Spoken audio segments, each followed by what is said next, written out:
Assalamualaikum warahmatullahi wabarakatuh. Waalaikumsalam warahmatullahi wabarakatuh. Alhamdulillahilladzi amarna bil jamaah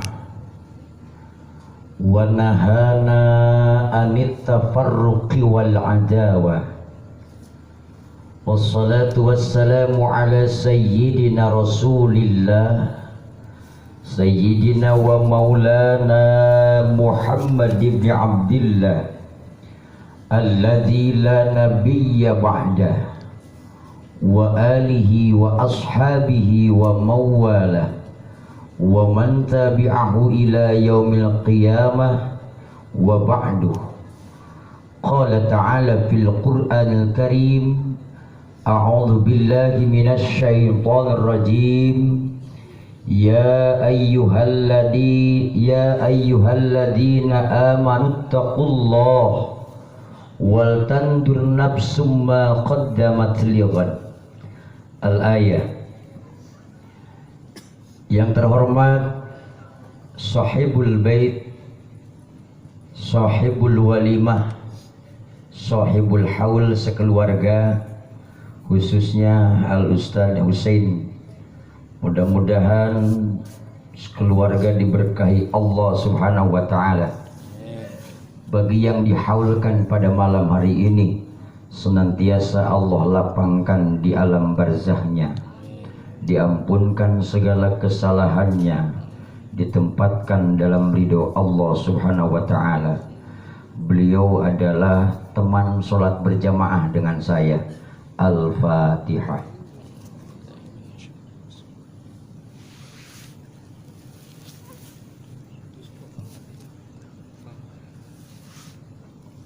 Yang saya hormati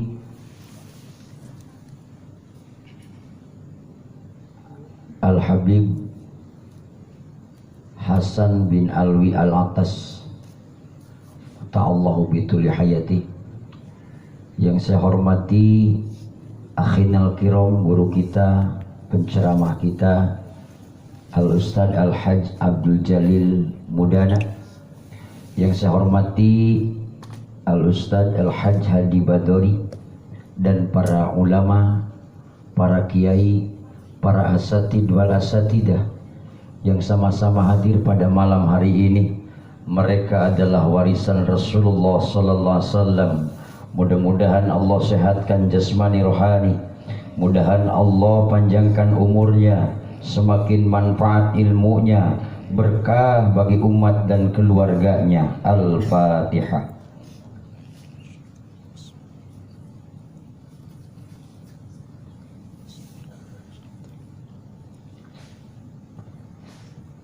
Bapak-bapak aparatur pemerintah, Bapak RT, Bapak RW, pertahanan sipil, tokoh masyarakat, bapak-bapak polisi, bapak-bapak TNI, tidak bisa saya sebutkan satu persatu, para pengurus majelis ta'lim, para kesepuhan, tokoh masyarakat, hadirin dan hadirat, mudah-mudahan semuanya mulia di sisi Allah.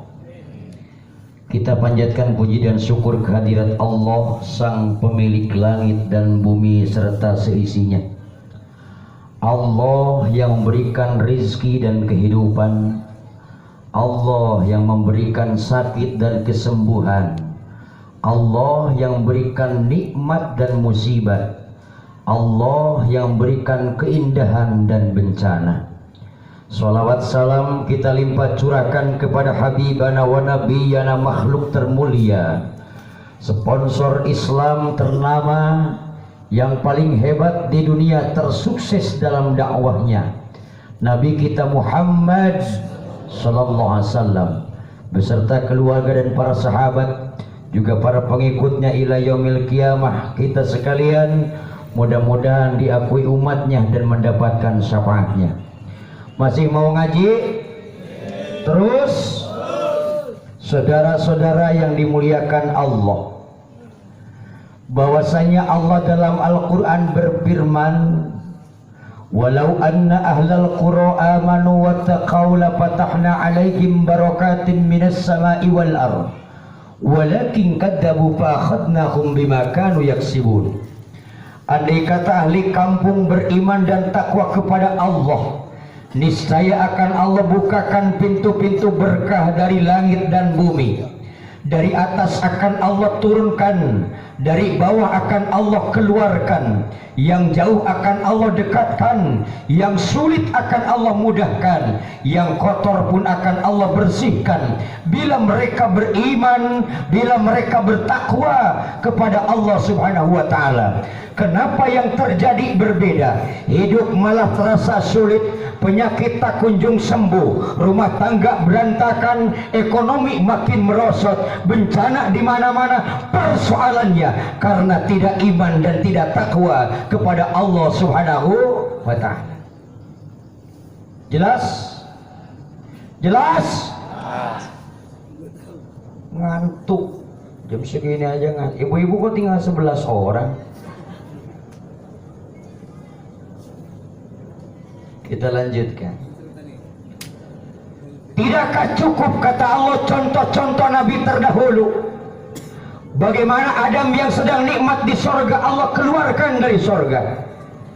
Bagaimana terjadi pembunuhan kepada anak Adam di antara Qabil dan Habil. Ini adalah bencana. Bagaimana Allah menenggelamkan kaum Nuh yang berjuta-juta manusia, hanya tersisa 80 orang. Bagaimana Allah berikan bencana kepada kaum Ad, kepada kaum Samud, termasuk kepada Fir'aun dan Namrud, raja-raja yang merasa hebat, raja-raja yang merasa gagah. Mereka mati hanya seekor semut saja masuk ke kupingnya, mengacak-acak otaknya. Akhirnya Namrud menjedotkan kepalanya ke tembok, mudar.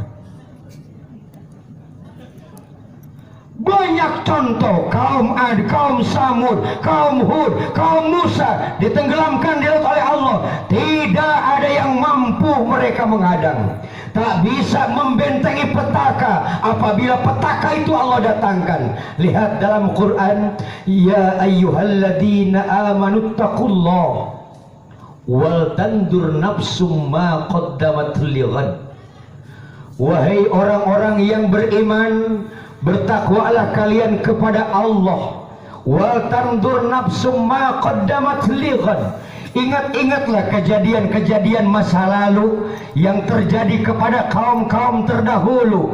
Bagaimana Allah mengkanyutkan kaumnya Nabi Nuh. Mereka membangkang kepada Nuh, diajak beriman tidak mau, malah mencaci maki, malah menghina, menganggap Nabi Nuh itu orang gila. Akhirnya Allah perintahkan kepada Nabi Nuh, wahai Nuh, buatkanlah kapal, buatkanlah perahu. Kata Nabi Nuh, siap ya Allah, tapi kayunya harus nanam dulu.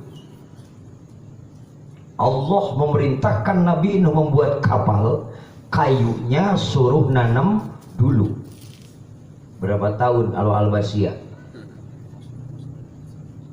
Kenapa demikian? Karena Allah sedang memberikan pelajaran kepada kita bahwa sebuah cita-cita yang tinggi tidak akan bisa diraih begitu saja, melainkan kita akan merangkak dari tangga ke satu ke tangga kedua, dari waktu ke waktu, sulit dan sulit, baru kita akan sampai ke tangga yang tinggi tadi. Bagaimana bisa derajat mulia? Kata Ustadz Dalil tadi, kalau ngaji saja tidak mau.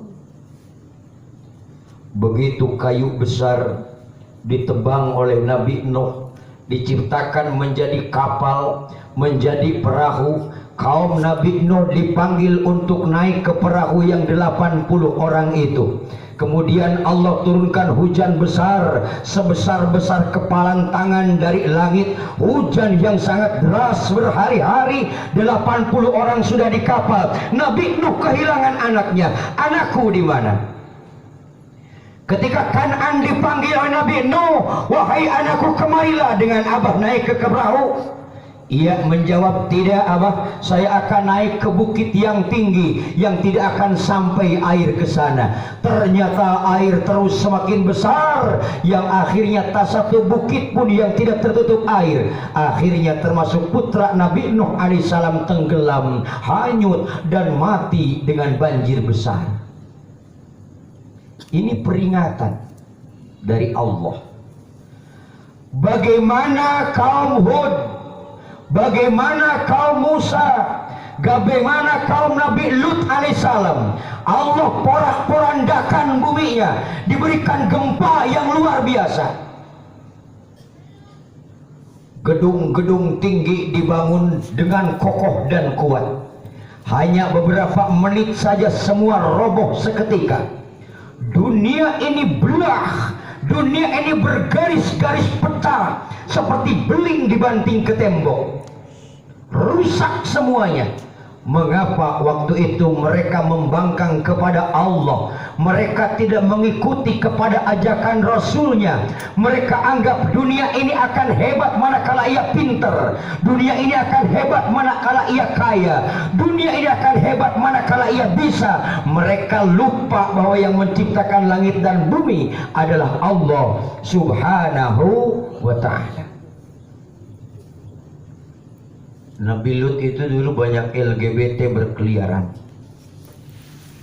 makanya hancur dengan gempa berantakan.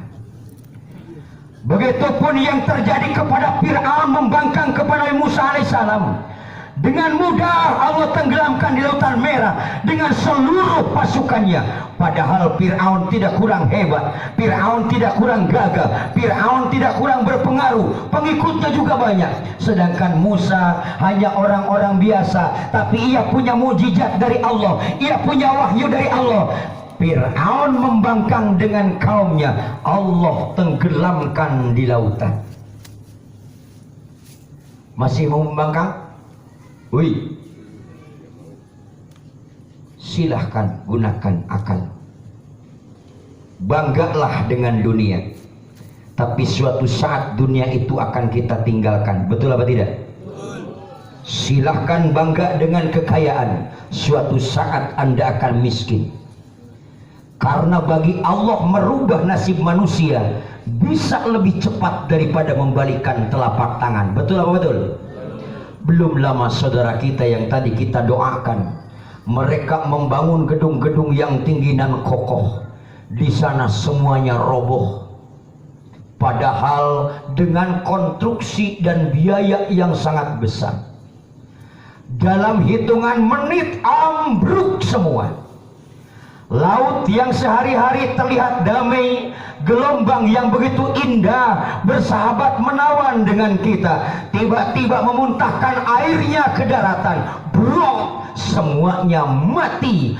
Gunung-gunung pun demikian, yang tiap hari kita lihat keadaan gunung begitu menjulang indah, tiba-tiba ia longsor. Di tempat yang rata pun dengan mudah Allah melelepkan bangunan-bangunan dengan ribuan manusia. Masihkah harus diperingatkan dengan ujian?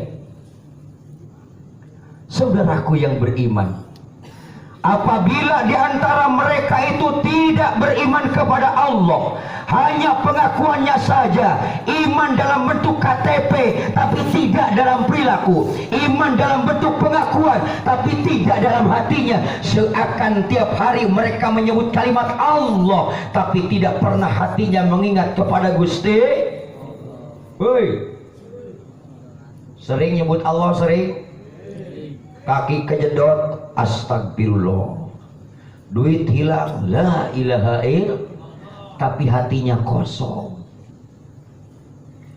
Buktinya mereka apabila mendapatkan nikmat tidak pernah bersyukur kepada Allah, bahkan menjadi takabur. Buktinya mereka ketika mendapatkan musibat menyalahkan yang lain, menyebutnya sialan, padahal itu takdir siapa? Allah, khairihi wa syarrihi minallahi ta'ala. Artinya ketika ada nikmat tidak bersyukur, di saat mendapatkan musibah tidak sabar, pertanda orang ini hatinya kosong daripada keimanan kepada Allah Subhanahu wa ta'ala. Yang kedua, takwa akan menjamin keselamatan dunia dan akhirat. Yang kedua kata Allah, innallaha la yu'adzibahum wa hum yastaghfirun. Allah tidak akan menurunkan siksa ke suatu kaum apabila mereka beristighfar kepada Allah.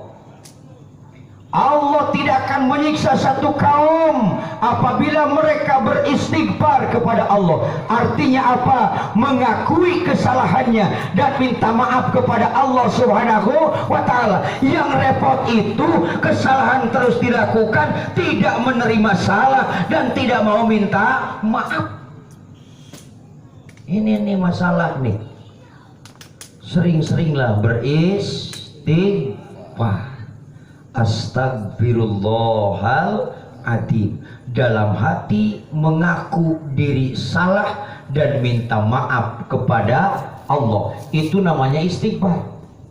Istighfarnya jangan kosong, mulutnya istighfar terus tapi hatinya tidak tersentuh dengan istighfar, tidak pernah minta ampun kepada Allah. Istighfar sebatas bacaan saja, istighfar sebatas kalimat saja, walaupun memang itu ada pahala, tetapi tidak menjadi isi dalam kehidupan kita.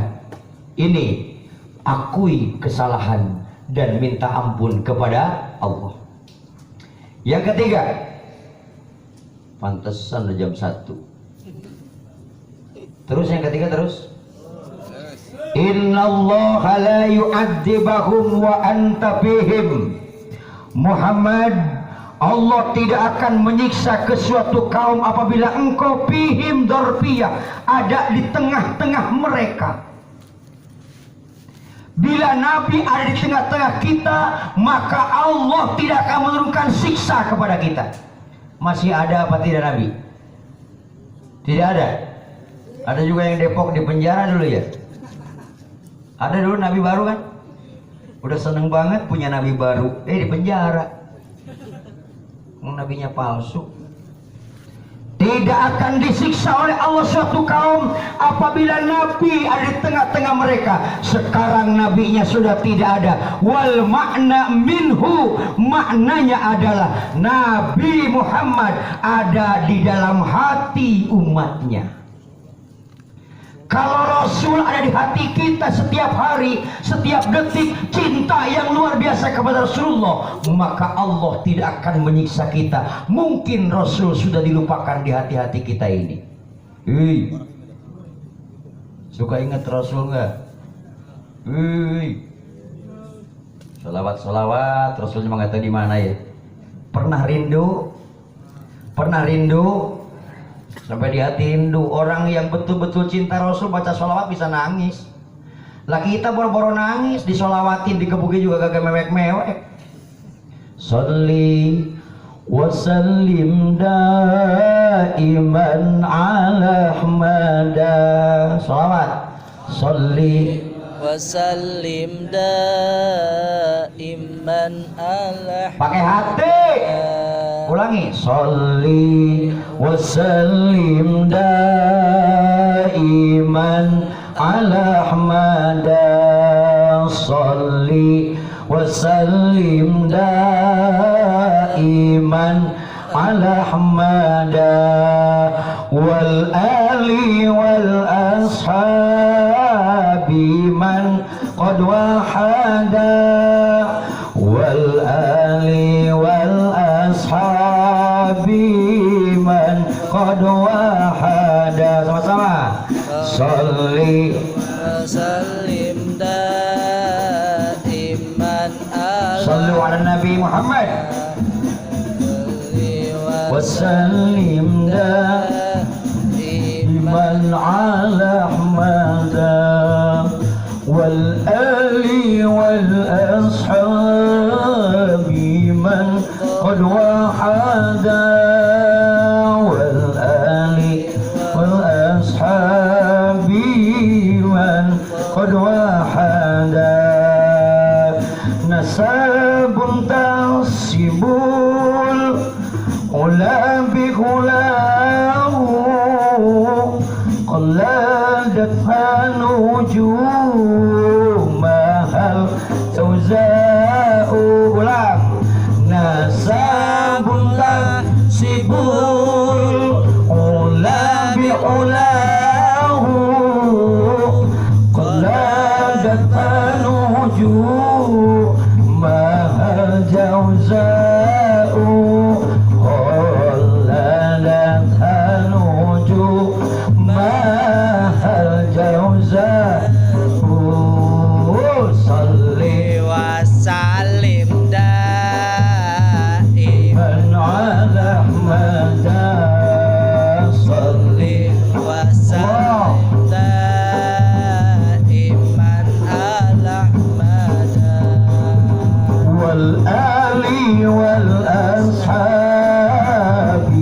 man qad wahada wal ali wal ashab biman qad wahada.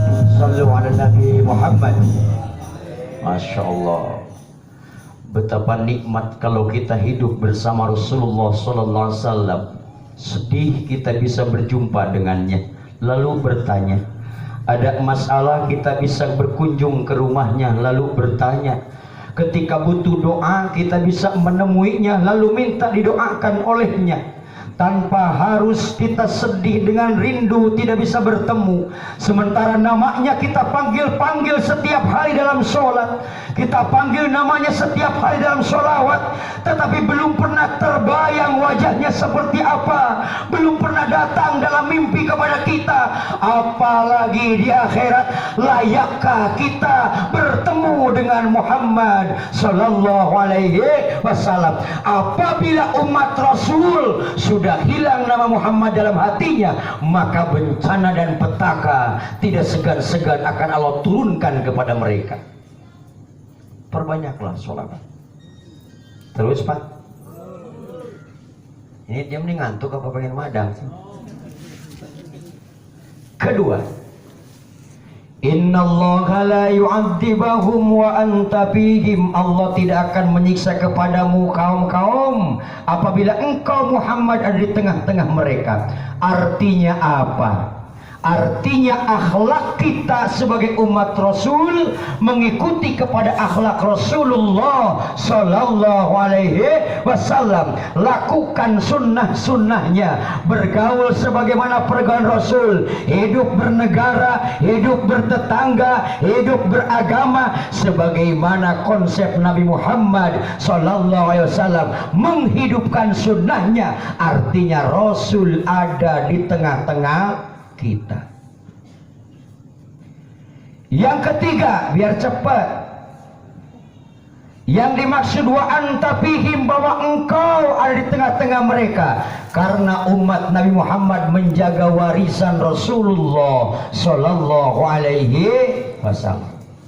Warisan Rasul itu tadi dikatakan dalam satu hadis ada dua. Taraktu fikum amrayni in tamassaktum bihima lan tadiru abada, kitabullah wa sunnati Rasulillah sallallahu alaihi wasallam. Aku tinggalkan untuk kalian dua perkara, yaitu apabila kalian berpegang teguh kepada dua perkara ini, maka tidak akan bertemu dengan celaka selama-lamanya. Satu, kitab Allah, yakni Al-Qur'anil Karim. Yang kedua, sunnati Rasulillah, sunnah Rasulullah sallallahu alaihi wasallam. Berpedoman kepada Quran, berpedomanlah kepada as-sunnah, hadis Rasul, ngaji kepada ulama, karena itu warisan Rasulullah Sallallahu Alaihi Wasallam. Yang ketiga, warisan Rasul itu dipisahkan dalam satu hadis, al-ulama warasatul anbiya, ulama pewaris Nabi. Kalau ulama disakiti, maka Rasul akan sakit hati. Betul. Nih, banyak kan bapak-bapak di sini banyak. Sudah pada punya anak belum? Bininya maksudnya. Punya anak belum? Enggak. Apabila anak kita disakiti, kira-kira bapaknya ikut sakit? Demikian pula bila ulama pejuang-pejuang agama disakiti, maka Rasulullah akan sakit.